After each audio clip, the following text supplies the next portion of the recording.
এই রমজানে একটি নামাজের কথা বলবো, শত কষ্ট হলেও এই নামাজটা আপনি ছাড়বেন না, একবার হলেও এই নামাজটা আপনি পড়বেন। নবীজি এই নামাজের এত গুরুত্ব দিতেন, নবীজি বলেছেন জীবনে একবার হলেও তুমি নামাজটা পড়বে। এই হাদিসটি ইবনে মাজাহ শরীফের, তিরমিজি শরীফের এবং আবু দাউদ শরীফের 1297 নম্বর হাদিসের মধ্যে এই হাদিসটা বর্ণনা হয়েছে এই নামাজের কথা। নবীজি তার চাচা আব্বাস রাদিয়াল্লাহু তাআলা আনহুকে ডাক দিয়ে বলেন, চাচা আমি আপনাকে এমন একটি নামাজের কথা বলছি, এই নামাজটা আপনি প্রতিদিন একবার হলেও আপনি আদায় করবেন। চাচা যদি প্রতিদিন সম্ভব না হয়, অন্তত সপ্তাহে একবার হলেও আপনি নামাজটা পড়বেন। যদি সপ্তাহে সম্ভব না হয়, তাহলে আপনি মাসে অন্তত একবার এই নামাজটা আদায় করবেন। চাচা যদি মাসেও আপনার পক্ষে কষ্টকর হয়ে যায়, বছরে একবার পড়বেন। যদি বছরেও না পারেন, জীবদ্দশায় অন্তত একবার হলেও নামাজটা পড়বেন। কারণ এই নামাজটা এত পাওয়ারফুল নামাজ। এই নামাজটা আদায় করার কারণে আপনার প্রকাশ্যে অপ্রকাশ্যে যত গুনাহ করেছেন, আপনার ইচ্ছায় অনিচ্ছায় যত গুনাহ করেছেন, আপনার অতীত জীবনে যত গুনাহ করেছেন, সব গুনাহ আল্লাহ আপনাকে ক্ষমা করে দিবে। চাচা এই নামাজটার নিয়মটা একটু ব্যতিক্রম। এই নামাজটাকে বলা হয় সালাতুত তাসবিহ। এই নামাজের মধ্যে অতিরিক্ত কিছু তাসবিহ পাঠ করতে হয়। সুবহানাল্লাহ, আলহামদুলিল্লাহ, লা ইলাহা ইল্লাল্লাহ, আল্লাহু আকবার। এই চারটা তাসবিহ একত্রিত করে সুবহানাল্লাহি ওয়াল হামদুলিল্লাহি ওয়া লা ইলাহা ইল্লাল্লাহু আল্লাহু আকবার, এই তাসবিহগুলো, এই বাক্যগুলো এখানে পাঠ করতে হয়।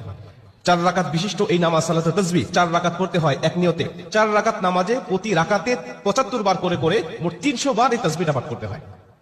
সুবহানাল্লাহি ওয়াল হামদুলিল্লাহি ওয়া লা ইলাহা ইল্লাল্লাহু আল্লাহু আকবার।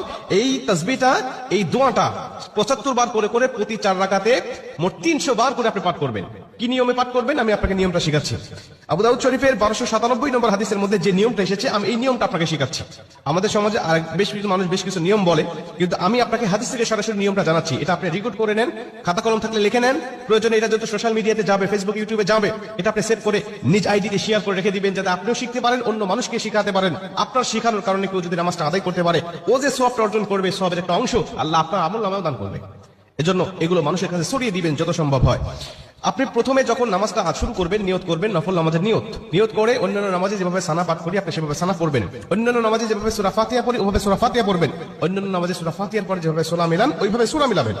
সূরা মিলানোর পরে রুকুতে যাওয়ার আগে দাঁড়ানো অবস্থায় আপনি 15 বার এই তাসবিহটা পাঠ করবেন। সুবহানাল্লাহি ওয়াল হামদুলিল্লাহি ওয়া লা ইলাহা ইল্লাল্লাহু আল্লাহু আকবার। এই তাসবিহটা পাঠ করলেন 15 বার। 15 বার পাঠ করার পর আপনি রুকুতে চলে গেলেন। রুকুতে গিয়ে রুকুর যে তাসবিহটা আছে, তাসবিহটা পাঠ করার পরে সুবহান রাব্বিল আযীম বলার পরে আপনি এই তাসবিহটা আবার পাঠ করবেন 10 বার।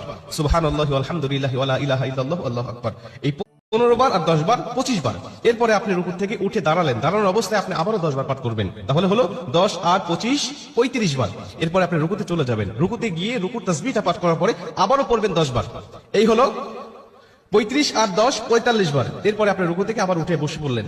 বসার পরে আপনি আবার পড়বেন 10 বার। 45 আর 10 55 বার। এরপরে আপনি আবার রুকুতে চলে যাবেন। রুকুতে গিয়ে রুকুর তাসবিহ পাঠ করার পরে আবার পড়বেন 10 বার। এই হলো 10 আর 55 65 বার। এরপরে রুকু থেকে যখন উঠবেন, উঠে প্রথম রাকাতে আপনাকে দাঁড়াতে হবে, না দাঁড়িয়েই আপনি বসা অবস্থায় আবার 10 বার পাঠ করবেন। এই হলো 65 আর 10 75 বার। দ্বিতীয় রাকাতে ঠিক একই নিয়মে, তৃতীয় রাকাতে ঠিক একই নিয়মে, চতুর্থ রাকাতেও একই নিয়মে, এই 4 রাকাতে 75 বার করে করে যখন 300 বার পাঠ করে আপনি সালাম ফিরিয়ে নামাজটা শেষ করবেন, সালাতুত তাসবিহ নামাজটা আপনার আদায় হয়ে গেল। এই নামাজ শেষ করে আল্লাহ পাকের কাছে আপনি দোয়া করবেন, যেভাবে ইচ্ছা চাইবেন আল্লাহ পাক আপনার দোয়াটাকে কবুল করে নেবে।